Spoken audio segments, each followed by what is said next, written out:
Today's video topic is all about the other 1992 animated feature with a character voiced by Robin Williams. Good morning, Vietnam! Nope, not that movie. That's a joke, right? Maybe. I get it.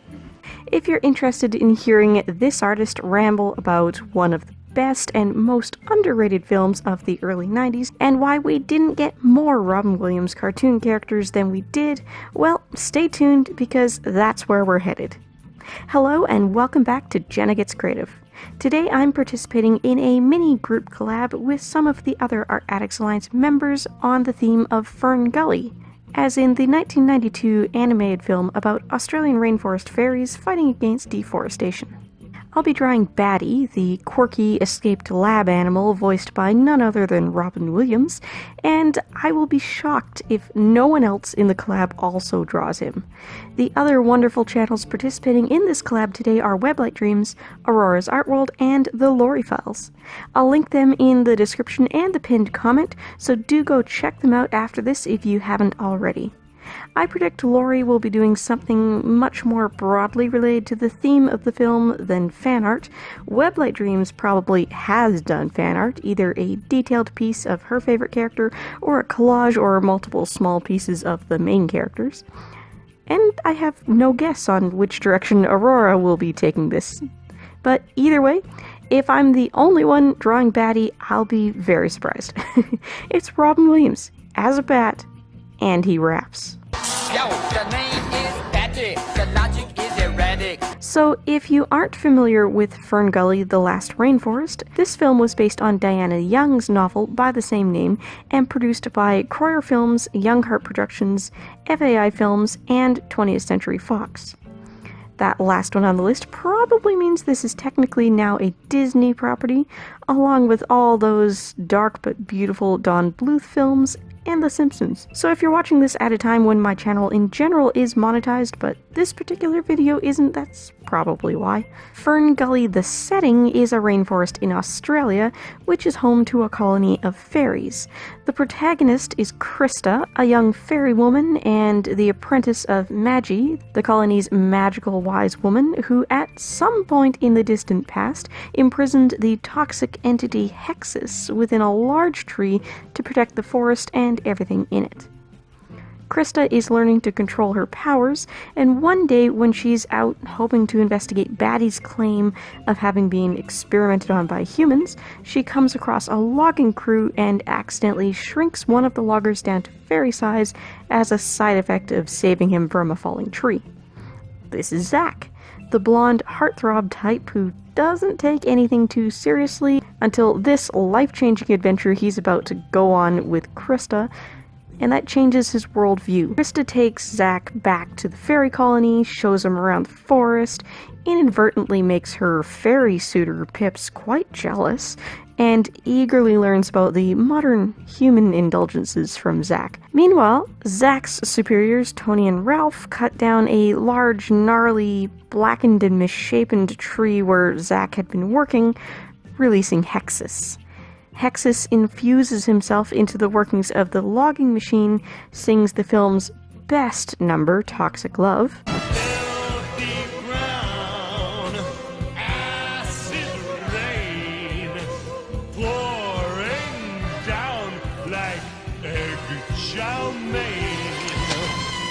slime beneath me, slime up above. Ooh, you love my toxic love. and then proceeds to set the forest on fire while the logging operation continues encroaching on the fairy's home. Long story short, Zach and Batty stop the logging operation, Magi sacrifices herself to protect the fairies, and Krista implants a seed into Hexus kamikaze style in order to regrow his tree prison, which conveniently also engulfs the logging machine. Krista is revealed to have survived, everybody's happy, she restores Zach to human size, and the loggers leave the forest. I've looked up the voice cast for this film, and I don't immediately recognize the two leads as actors I've watched in other things since. Krista is voiced by Samantha Mathis, and Zach is voiced by Jonathan Ward. There are big names among the cast, though. Fairy Loverboy Pips is voiced by Christian Slater. Hexus is voiced by the fabulous Tim Curry. A pair of bumbling comic relief fairy characters named Stump and Root are voiced by Cheech and Chong. And my personal favorite character, Batty, was voiced by Robin Williams. But just think, humans back in the forest. Yep, there goes the neighborhood. Be nice, Batty. First thing, all these trees go. Then come your highways, then come your shopping malls, and your parking lots and your convenience stores, and then come... Price check on prune juice, Bob. Price check on prune juice. And did I mention that this film was released in 1992? Because that's quite the important real-world plot point. Disney released their animated film Aladdin in 1992, and as I think we all know, that film also featured a zany, larger-than-life supporting character voiced by Robin Williams, the Genie. 2 animated films released the same year featuring Robin Williams, back when big names didn't carry animated films. Of course, Disney was very displeased about this, but let's be honest, they won the battle. If you're at all familiar with 1990s animated films, you've seen Aladdin, you love the Genie, you might not have heard of FernGully. This is probably partly because Disney actually boasted Robin Williams' involvement in the project, whereas FernGully didn't, but before you think that's Disney being smart and FernGully project being naive, stop and consider the fact that Robin Williams didn't reprise the Genie in Aladdin 2 because of this move. Side note, fellow animated film aficionados are probably chomping at the bit to mention the other animated competition for Disney's Aladdin, The Thief and the Cobbler, but that topic deserves its own video and fan art. Let me know if you want me to circle back on that in the future. Robin Williams played the Genie because he was impressed and amused by the sample animation presented to him of the Genie character. Disney wanted Williams from the start, so they animated the Genie performing a recorded performance of one of Robin's own stand-up routines.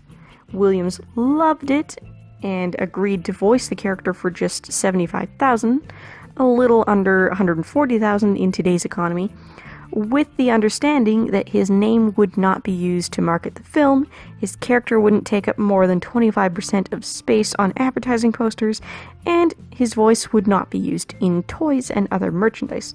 Well, Disney threw that all out the window immediately. Genie takes up a third or more of the space on most of the posters for the film close to and during the theatrical release. His voice clips from the film were used in some toys, and although they did manage to refrain from dropping names in their TV and film preview trailers for the movie, anybody who was watching animated film trailers in 1992 will tell you Aladdin trailers were basically just 2-minute Genie memes. If you were familiar with Robin Williams at that point, you knew he was in the film. If you were a kid in the 90s, your parents probably agreed to go see Aladdin specifically because of Robin Williams. Now, Disney wasn't in any sort of legal trouble for this major jerk move because Robin Williams didn't get any of this in writing. He got his revenge by not reprising his role in the feature-length sequel, Return of Jafar, or the short-lived Aladdin TV series, despite bribes from Disney, including a Picasso original valued at over $1 million at the time in 1993. Eventually, Williams did return to the franchise for the third film, Aladdin and the King of Thieves, and I suspect the marketing team decided to milk Williams' name for all it was worth at that point, because I distinctly remember trailers for that film and remasters of the original that showed Robin Williams behind the scenes in the recording booth delivering lines for the role. Very splendid, wonderful, glorious, punctual. Well, this popsicle stand. A doorstop would be a fabulous career. Now, backtrack to FernGully. The novel's author was a fan of Robin Williams' stand-up acts and wrote Batty with the comedian in mind. When it came time to adapt the book to film, of course, they reached out to Robin to voice the character, and he did it because he believed in the message the film had to offer. His character, Batty, is the ever-present metaphor throughout the film of human invasion on nature and how destructive that can be. Robin Williams himself has always been critical of humans and our flaws, so it was a great fit. The implant wires you see sticking out of the side of Batty's head is meant to be a TV antenna of sorts.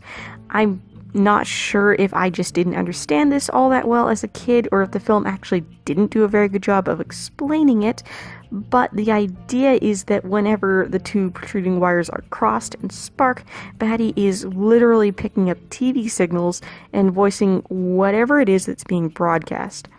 In the movie, it just kind of came across as a gag that it was like changing the channel on the TV, but really Batty's brain was just short-circuiting. Either way, I can't think of anyone else who would have voiced that role as effectively as Robin Williams did. Genie is Robin Williams riffing and throwing pop culture reference after pop culture reference at the wall to see what sticks, all in the name of being funny and supporting Aladdin. Batty is just Robin. Just crazy, raw, sometimes sad Robin. And it was absolutely perfect. Human tails. Humans don't have tails. They have big, big bottoms that they wear with bad shorts. They walk around going, "Hi, hello." If you haven't checked out the other ladies who are doing this collab with me, be sure to go check them out now. Again, that's Weblight Dreams, Aurora's Art World, and the Lori Files, all linked down below. And if you've already watched their videos today, well, I'd appreciate some more watch time. Here are some of my other fan art videos on the left of the screen. Bye guys!